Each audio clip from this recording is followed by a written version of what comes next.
Bueno, el tema que vamos a tratar hoy es cómo confiar en Cristo en medio de la tribulación.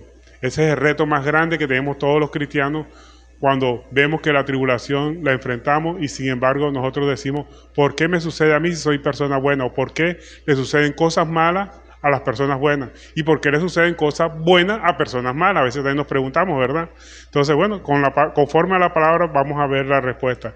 Los invito a que abran sus Biblias en el libro de Juan, el Evangelio de Juan, según San Juan, capítulo 11, verso 17. Esta porción de la palabra está hablando de la resurrección de Lázaro, pero vamos a ver qué enseñanza tenemos de la resurrección de Lázaro. Juan, el libro de San Juan, capítulo 11, verso 17. Vamos a leer hasta el 21 y ahí saltamos al 32. El verso 17 dice, vino pues Jesús y halló que hacía ya 4 días que Lázaro estaba en el sepulcro. Betania estaba cerca de Jerusalén como a 15 estadios, y muchos de los judíos habían venido a Marta y a María para consolarlas por su hermano.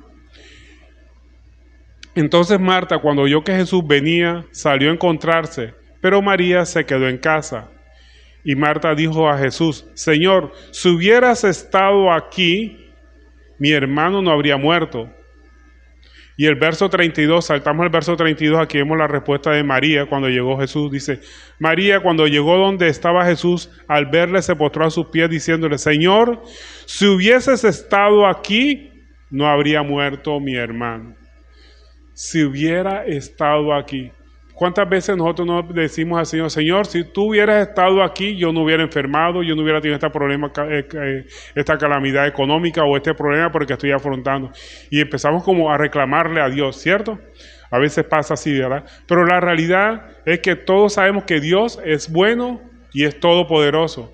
Pero cuando sus juicios son justos, es porque Dios nos conoce. Dios conoce a todos. Dios conoce tanto a los rebeldes como a las personas que no lo siguen. Él conoce a todas las personas por igual. A todos los que lo siguen, a los que son rebeldes. Así nos dice en el libro de Nahum, capítulo 1, verso 17. Jehová es bueno, fortalece en el día de la angustia y conoce a los que en Él confían. Él nos conoce. Así nosotros estemos pasando en aflicciones. Él conoce a los que en Él confían. Y también conoce a los que no confían en Él, a los que son rebeldes de su palabra. Él conoce a todos, a todas las personas. ¿Por qué decimos que los juicios de Dios siempre son justos?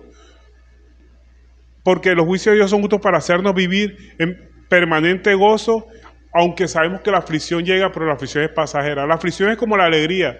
La aflicción llega, pasajera, viene y se va. Así es la alegría. Pero el gozo permanece. Cuando nosotros conocemos a Cristo, conforme a las Escrituras, el gozo del Señor siempre está con nosotros. El gozo es algo que permanece, no importando si estamos en aflicción o si estamos en momentos de alegría. Entonces, pero tenemos la clara concepción de que la aflicción, así como la alegría, son pasajeras. Romanos 8:18 nos dice, pues tengo por cierto que las aflicciones del tiempo presente no son comparables con la gloria venidera que en nosotros ha de manifestarse. Pero ¿qué pasa cuando llega la aflicción? ¿Será que Dios es bueno y también todopoderoso? Algunos se dicen, bueno, si Dios es bueno, pues entiende mi aflicción, ¿por qué no responde mi oración? ¿Por qué no responde mi petición? ¿Será porque no es todopoderoso? ¿O es todopoderoso, pero no es tan bueno como parece? Algunos, ¿verdad? Eso pasa en la aflicción. Llegamos a momentos hasta cuestionar a Dios.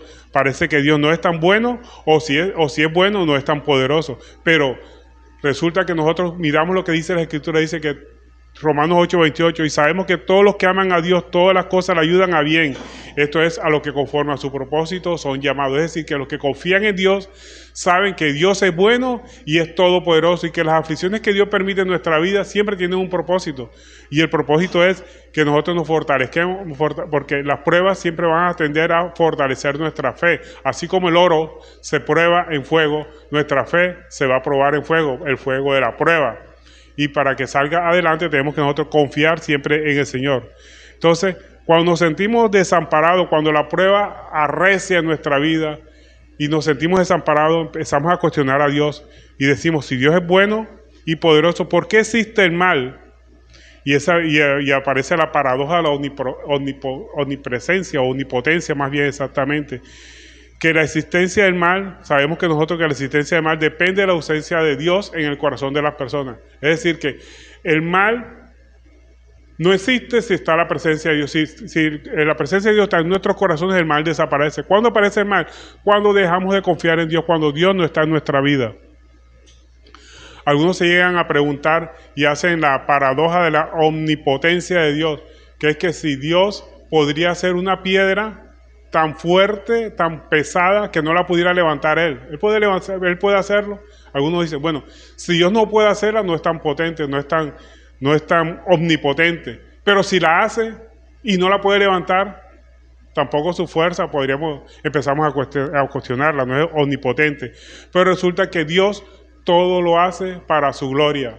Él nos hizo para su gloria. Él hizo el universo para su propia gloria. No va a hacer nada que no sea para su propia gloria. En Isaías 43:7 nos dice, todos los llamados de mi nombre para gloria mía los he creado, los formé y los hice. Es decir, que Dios no va a hacer nada que no sea para su propia gloria. Cuando Dios nos ayuda, siempre nos ayuda para su propia gloria, para demostrar que Él es verdaderamente bueno y es todopoderoso.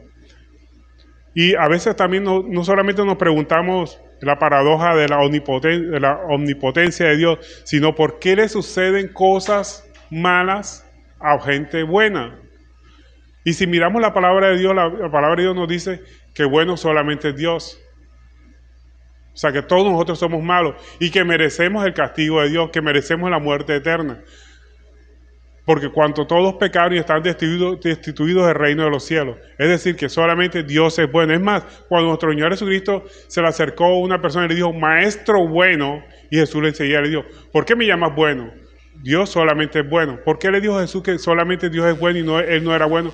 Porque la persona que se le acercó lo vio como un maestro, o sea, como una persona con mucha sabiduría, pero no lo vio como Dios. Por eso le dijo, solamente Dios es bueno. En otras palabras, le estaba diciendo, si me miras a mí como Dios, sí seré bueno, pero me estás mirando como un hombre, como un maestro simplemente. Por eso mira a Dios, que solamente Dios es bueno. Entonces, sabemos que ningún hombre es bueno y que merecemos es la muerte. Entonces, el hecho de que nos sucedan cosas no quiere decir que seamos buenos o realmente tan buenos. O sea, debemos preguntarnos, ¿realmente hay gente buena? La respuesta es no, no hay ninguna persona realmente buena, solamente Dios es bueno. En Romanos 3:12 nos dice, todos se desviaron a una y se hicieron inútiles. No hay quien haga lo bueno, no hay ni siquiera uno. Imagínense, entonces la misma palabra de Dios nos está diciendo que bueno no hay nadie. Entonces, cuando nosotros nos preguntamos, ¿por qué le suceden cosas malas a gente buena? Esa pregunta está incorrecta. Más bien, ¿por qué nos suceden cosas buenas a nosotros, que encontramos a Dios y que Dios nos ha perdonado nuestros pecados a pesar de que somos malos? Esa es la pregunta correcta que debemos hacer nosotros. Pero no creernos buenos, porque si nosotros decimos, ¿por qué le suceden cosas malas a gente buena? Es como si nosotros nos consideramos buenos. Y eso entraríamos en arrogancia. No hay bueno ni siquiera uno. Somos justificados a través de la sangre de Cristo, que murió en la cruz del Calvario por todos nuestros pecados. Y que Cristo nos perdonó nuestros pecados, tal como dice 1 Corintios capítulo 15, verso 3, que dice que Cristo murió por nuestros pecados. Entonces, Él es el que nos justifica y nos santifica a través de su sangre preciosa. Y en Efesios 2:4 nos dice, pero Dios, mira, aquí viene la respuesta por qué Dios tiene misericordia con nosotros, porque Dios es bueno con nosotros, a pesar de que somos malos. Efesios 2, versos 4 nos dice, pero Dios, que es rico en misericordia por su gran amor que nos amó, aún estando nosotros muertos en pecado, es decir, aún siendo malos, en otras palabras, nos dio vida juntamente con Cristo, por gracia soy salvo. Juntamente con Él nos resucitó y asimismo nos hizo sentar en lugares celestiales con Cristo Jesús. Entonces vemos que la pregunta de que por qué le suceden cosas malas a gente buena es incorrecta. Más bien, ¿por qué nos suceden cosas buenas a pesar de que somos malos? Por la misericordia de Dios. Dios es tan misericordioso que siempre está a una oración de nosotros para ayudarnos. Él siempre quiere ayudarnos. Él siempre quiere bendecirnos. Él es bueno y no solamente es bueno, sino que es todopoderoso, es omnipotente. La realidad sobre Dios. Ahora, ¿por qué confiamos en Dios? Confiamos en Dios No porque nos libre de los problemas materiales. Los problemas materiales siempre los vamos a tener. Jesucristo dijo, en el mundo tendréis aflicciones, pero confiad, yo he vencido al mundo. Es decir, que vamos a tener aflicciones, vamos a tener dificultades.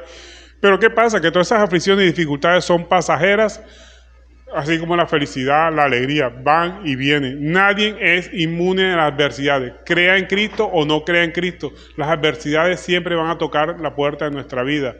Siempre van a estar a un paso de nosotros. Así como viene la alegría, vienen las adversidades. Entonces, simplemente creamos que Cristo tiene control sobre todo. Y Él nos prometió que estaría con nosotros todos los días hasta el fin del mundo.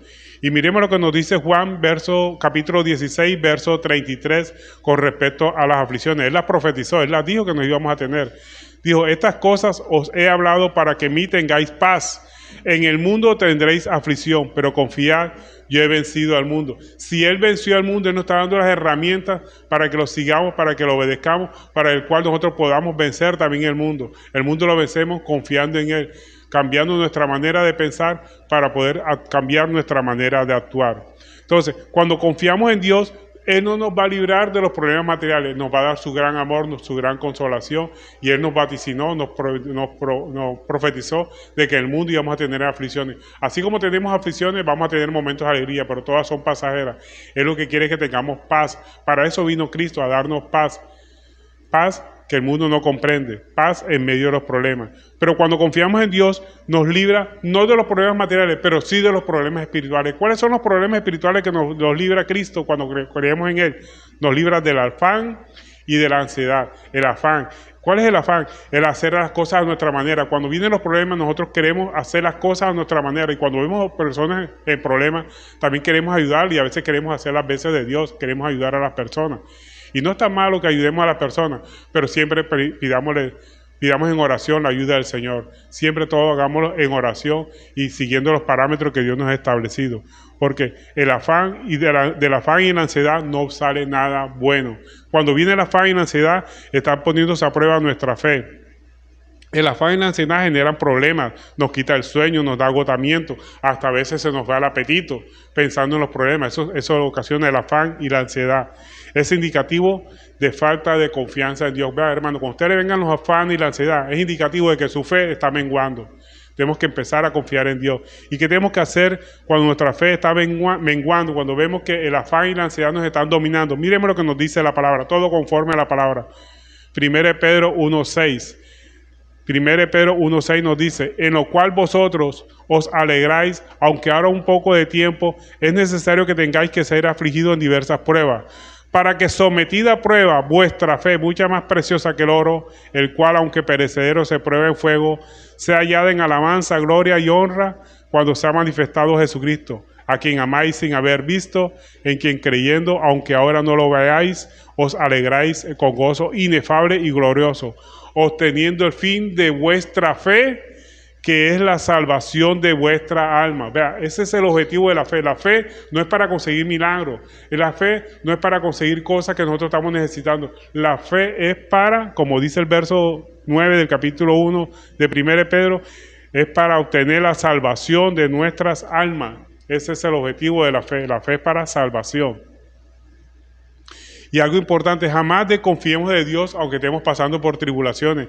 Jamás desconfiemos de Dios cuando nos vengan los afanes y la ansiedad. Cuando vengan los afanes y la ansiedad es como un indicativo, es una alarma que se enciende en nuestra conciencia de que tenemos que orar. Cuando vengan esos afanes tenemos que orar. Por nada estemos afanosos, sino que sean conocidas vuestras peticiones delante de Dios con toda oración, súplica y en acción de gracia. ¿Y cuál es la consecuencia cuando nosotros llevamos esos afanes a los pies del Señor en oración, en súplica y en acción de gracia? La paz de Dios que sobrepasa todo entendimiento guardará nuestros corazones en Cristo Jesús, como dice Filipenses 4:6. Entonces, lo importante es que cuando se nos vengan afanes, o sea, tratar de solucionar los problemas a nuestra manera, es indicativo que tenemos que estar en oración. Es indicativo que tenemos que hacer las cosas como Dios manda a través de su palabra, que tenemos que someternos a su palabra. Los problemas espirituales como el afán y la ansiedad, lo que genera es que nos ataca la paz y nos ataca la paciencia. Y la paz y la paciencia, acuérdense que son frutos del Espíritu Santo, que solamente lo podemos obtener cuando Cristo muere en nosotros, y como consecuencia de que Cristo muere en nosotros vamos a tener el fruto del Espíritu Santo. En Santiago 1:2, capítulo 1, verso 2 nos dice: hermanos míos, tenéis por sumo gozo cuando os halléis en diversas pruebas. Yo cuando leí este versículo dije, vaya, el Señor nos manda a tener gozo en medio de las pruebas. Cuando la mayoría de las personas, cuando están en medio de la prueba, ¿qué les causa? Tribulación. ¿Qué les causa? Afán. ¿Qué les causa? Ansiedad. Él nos dice que tenemos que tener gozo, porque confiamos en el Señor. Miremos de nuevo lo que dice Santiago capítulo 1, verso 2. Hermanos míos, tener por sumo gozo cuando os halléis en diversas pruebas, sabiendo que la prueba produce paciencia.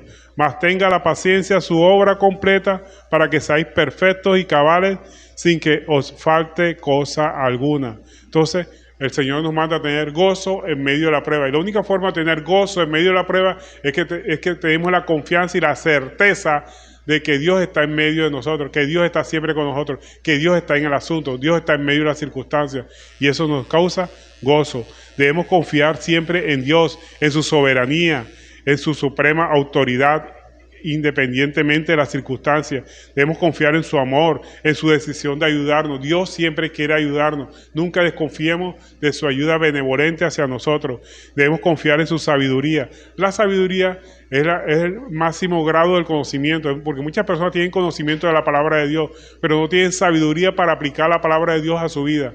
Entonces Dios nos dice, y esa es la oración que Dios nos responde inmediatamente: el que esté falto de sabiduría, nos dice la palabra de Dios, pídala, y Dios se la dará a manos llenas. La sabiduría solamente la podemos obtener a través de la oración, porque el Señor contesta inmediatamente esa oración. Y la sabiduría sabemos que es el máximo grado del conocimiento. Entonces debemos confiar en su soberanía, en su amor y en su sabiduría, buscar su voluntad. Pero para buscar su voluntad, ¿qué tenemos que hacer nosotros para conocer la voluntad de Dios? Estudiar su palabra. No podemos conocer la voluntad de Dios a través de un sueño, a través de que un profeta venga y se nos acerque y nos diga algo. No, en su palabra. Usted quiere conocer lo que Dios tiene para usted, lea su palabra. Y no solamente la lea, medite en su palabra. Nosotros somos ovejas, y como ovejas tenemos que rumiar. ¿Qué significa rumiar? Masticar 2 veces. Entonces, leemos la palabra, la volvemos a leer. Si no la entendemos, le pedimos al Señor sabiduría, le pedimos al Señor que nos explique, que nos dé entendimiento para conocer su palabra. Vea, la Biblia es el único libro que cuando lo estamos leyendo tenemos el autor al lado nuestro. Si usted no entiende la palabra, pídele sabiduría al Señor y Él se la dará a manos llenas. Entonces, tenemos que buscar su voluntad, estudiando su palabra, meditar en ella. Y lo más importante, hablar con Él. ¿Y qué significa hablar con Él? Presentarle nuestras inquietudes, nuestro sufrimiento por lo que estemos pasando en un momento dado, y Él nos entenderá. ¿Será que tenemos que presentarle lo que nosotros estamos sintiendo porque Dios no lo sabe? No, Dios lo sabe todo, pero Él quiere que se lo digamos, porque eso hace que nuestra relación, nuestra confianza con Él esté creciendo cada vez más. Y Él lo que quiere es que tener una relación con nosotros, porque somos sus hijos. Y la relación solamente se da cuando Él nos habla a través de su palabra y meditamos en ella, y cuando le hablamos a Él a través de la oración. Por eso es importante la oración. Nunca descuidemos la oración. Siempre oremos al Señor cuando estudiemos la palabra. Antes de leer la palabra de Dios y después de leerla, tenemos que orar para que el Señor nos dé sabiduría para poder entender. Porque el conocimiento que está dentro de esa carta de amor que Dios nos ha dado, como es su palabra, la Biblia, solamente lo podemos entender a través de la oración. Aquí hay muchas revelaciones, muchos secretos espirituales que solamente el Espíritu de Dios a través de la oración nos los puede revelar. Y lo más importante, nunca, pero nunca cuestionemos a Dios por las cosas que nos estén pasando. Nunca.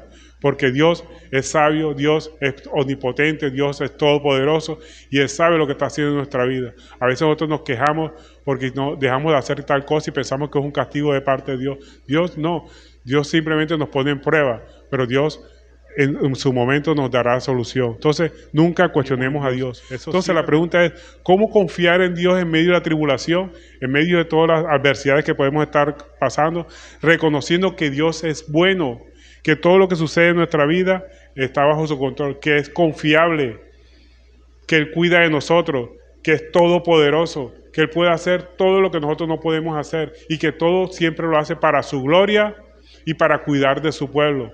nunca hará algo contra nosotros que nos dañe a nosotros.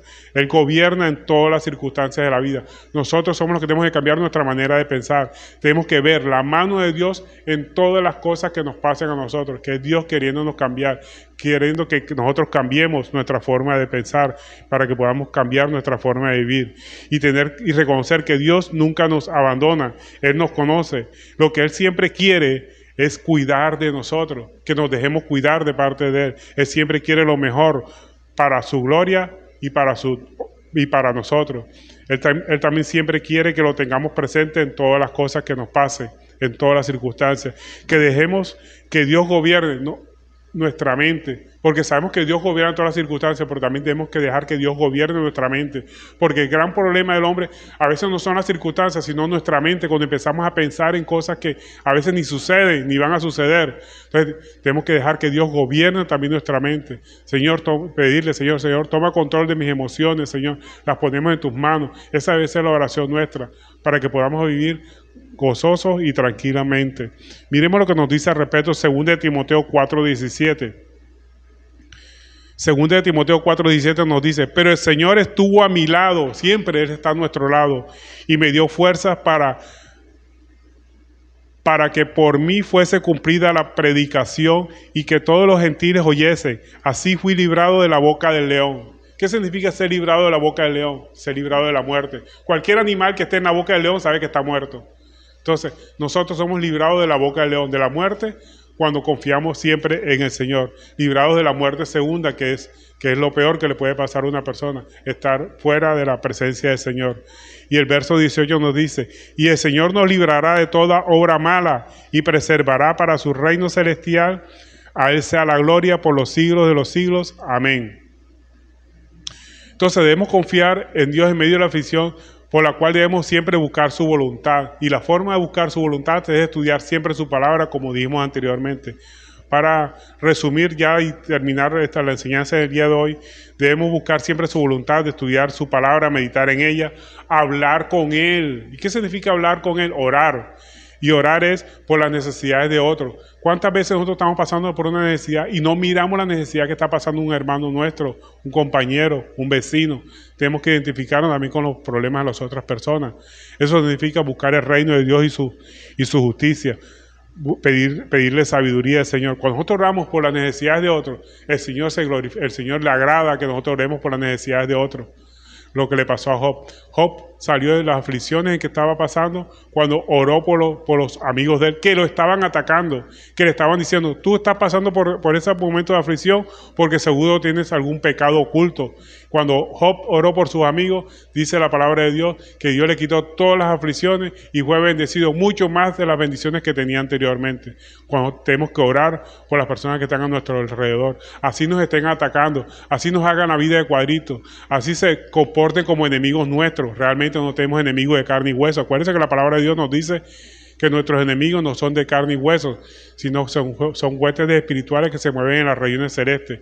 Las personas que nos atacan, Dios lo permite para que oremos por ellas, para que ablandemos nuestro corazón y las presentemos en oración al Señor para que Dios tenga misericordia de ellos. Cuando nosotros empezamos a orar por las personas que nos atacan, Dios no solamente se apiada de ellos, sino también se apiada de nosotros y nos fortalece y nos bendice. Dios le agrada cuando nosotros oramos por otras personas, porque acuérdense que es Dios que aprieta el corazón de las personas muchas veces para que nos ataque, para ver cómo respondemos nosotros. Acuérdense lo que le pasó a Moisés y Faraón, ¿verdad? Cuando el Faraón no dejaba salir el pueblo de Dios de Egipto, Dios apretó el corazón de Faraón para que no lo dejara salir. Y era el mismo Dios que no permitía que dejarlo salir, para ver cómo se comportaba Moisés y cómo se comportaba el pueblo. Siempre confiaron en Dios y que Dios los sacó adelante. Entonces, nunca veamos a las personas como enemigos nuestros. Las personas no son nuestros enemigos. Vea, podríamos decir que el mayor enemigo de nosotros es nuestra manera de pensar, ver enemigos en todas partes. Realmente nuestro verdadero enemigo es nuestra manera de pensar, nuestro ego, creernos que somos buenos y que las demás personas son malas. Todos somos malos. La misma palabra lo dice: bueno no hay ni uno, solamente Dios es bueno. Dios nos justifica, Dios nos santifica, pero bueno solamente es Dios. Entonces dejemos de ver la maldad en los corazones de las demás personas y empecemos a analizarnos nosotros mismos. empecemos a mirar y pedirle a Dios por las demás personas, inclusive por aquellas que nos atacan, por aquellas personas que nosotros creemos que son nuestros enemigos, orar por ellos y pedir sabiduría de Dios para poder entender la palabra de Dios. Y eso es lo que significa buscar primeramente el reino de Dios y su justicia. Y lo más importante, para poder confiar en Dios en medio de las tribulaciones, nunca, pero nunca desconfiar de Dios. Nunca cuestionar su actuar, nunca cuestionar las circunstancias. Cuando estemos en momentos de cuestionar a Dios, cuestionar las circunstancias, es momento de orar, es momento que dejemos los afanes, es momento de entrar en oración de súplica, en oración de agradecimiento hacia Dios. Y entonces ven, ¿cuál es la consecuencia cuando nosotros oramos en medio de las aflicciones, en medio de las circunstancias, en medio de las penurias? La paz de Dios que sobrepasa todo entendimiento guardará vuestros corazones en Cristo Jesús. Debemos tener siempre presente que todo lo que Él hace es para su gloria y su propósito y para el bien de su pueblo. Todo lo que Dios hace nunca es para atacarnos ni nunca es para que nos vaya mal. Siempre todo lo que hace primero es para su gloria y Él no comparte su gloria con nadie. Y todo es para su propósito y el bien de su pueblo. Y lo más importante que tenemos que tener presente es que de nada sirve conocer la palabra de Dios, escuchar palabra de Dios, si no la creemos, si no la ponemos por obra. Lo importante de todo es que creamos que lo que dice la palabra es palabra que viene de Dios, que lo apliquemos a nuestra vida, que cambiemos nuestra manera de pensar para que podamos cambiar nuestra manera de actuar conforme a la palabra de Dios. Y esa es la única forma como podemos confiar en Dios en medio de las aflicciones, en medio de las circunstancias.